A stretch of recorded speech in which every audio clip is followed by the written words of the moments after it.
పిలిచిన పలుకదాయే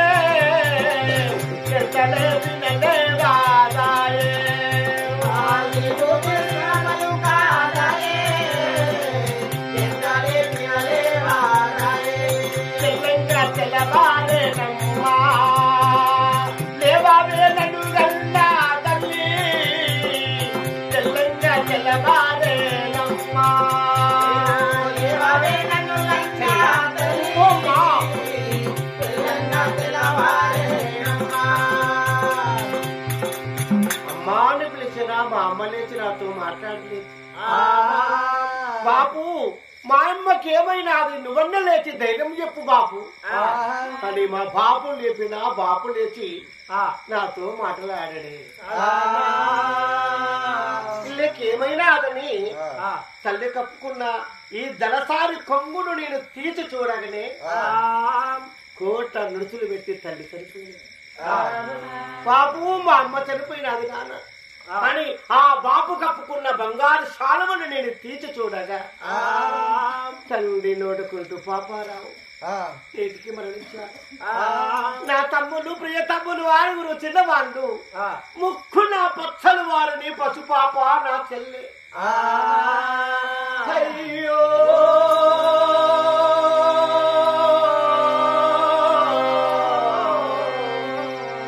అమ్మా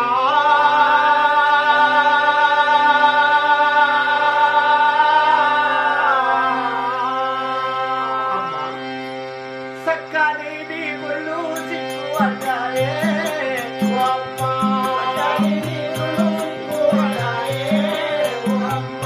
అమ్మా ఒకసారి మాట్లాడావా అమ్మా అమ్మా ఒకసారి మాట్లాడావా అమ్మా ఎట్లా బతుకు అని చెప్పిపోతే నామ్మా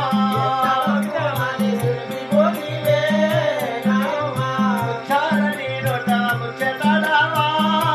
అమ్మా నానా ఒకసారి మాట్లాడావా మగోడి పగడాలని నోట పలకరించావా బాబు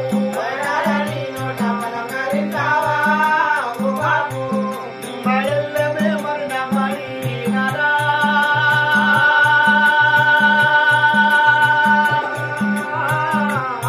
జరణింటల కూలారా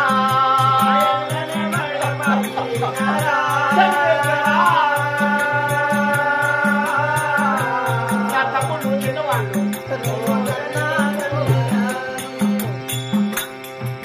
నా తమ్ముడు చిన్నవాళ్ళు నా చెల్లె చిన్నది ఎట్లా బతుకొని వెళ్ళిపోయినారు జర్ని జనుకులారా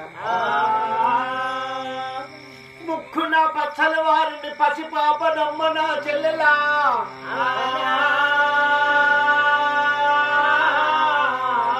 మమ్మల విడిచి ఇదే లోకానికి తీరని నారా అమ్మా మమ్మల విడిచి ఏ లోకానికి నారా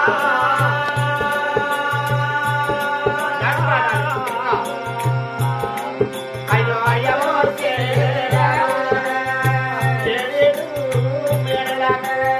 ఎడవాసి నావా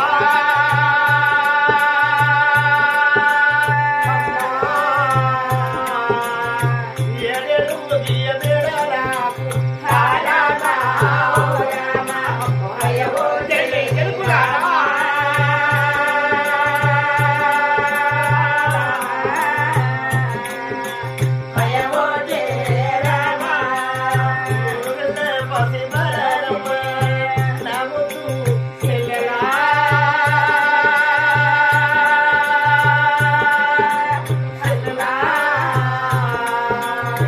నా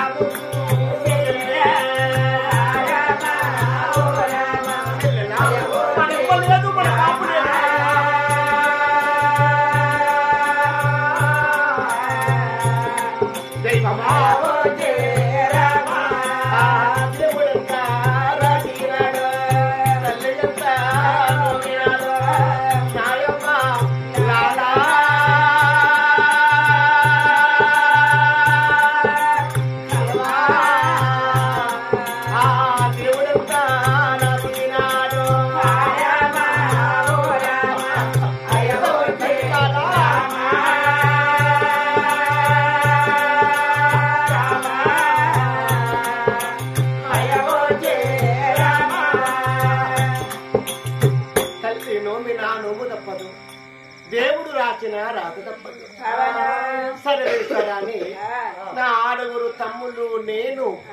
మాకింది పనిమంతులు పాలేరు వాళ్ళు తల్లిదండ్రి పాదాల మీద పడి వేడుస్తుంటే ఆ రోజున ఈ కథలో మా తల్లిదండ్రి చనిపోయి మేమెంత బాధలో ఉన్నాము. ఆ రోజున వెంకటయ్య చనిపోయినప్పుడు హాస్పిటల్ వెంకటయ్య చనిపోయినప్పుడు వారి కూతురులు వారి బిడ్డలు వారి మనవలు మనవరాలు అల్లుళ్ళు కొడుకులు కోడళ్ళు వారింత బాధలున్నారు. ఏడు వెంకటయ్య ఒక్కసారి నీ కొడుకులని నీ కోడల్లా నీ బిడ్డలా నీ అల్లుల్లా నీ మనవల్లా నీ ఊరి జనాన్ని చూసిపోరేవా? అయ్యా వెంకటయ్య నీ గాంభీర్యం ఎలా ఉన్నది, చందమామ కన్నా చక్కటి నీ ముఖమయ్యా. నీ వాడ నీ జాగా నీ ఇల్లు చిన్నపోయినది, ఒక్కసారి మాట్లాడి రావా? నీ ఊరిని నీ గ్రామ ప్రజల వచ్చి ఏ లోకానికి వెళ్ళావే వెంకటన్నా? మాట్లాడి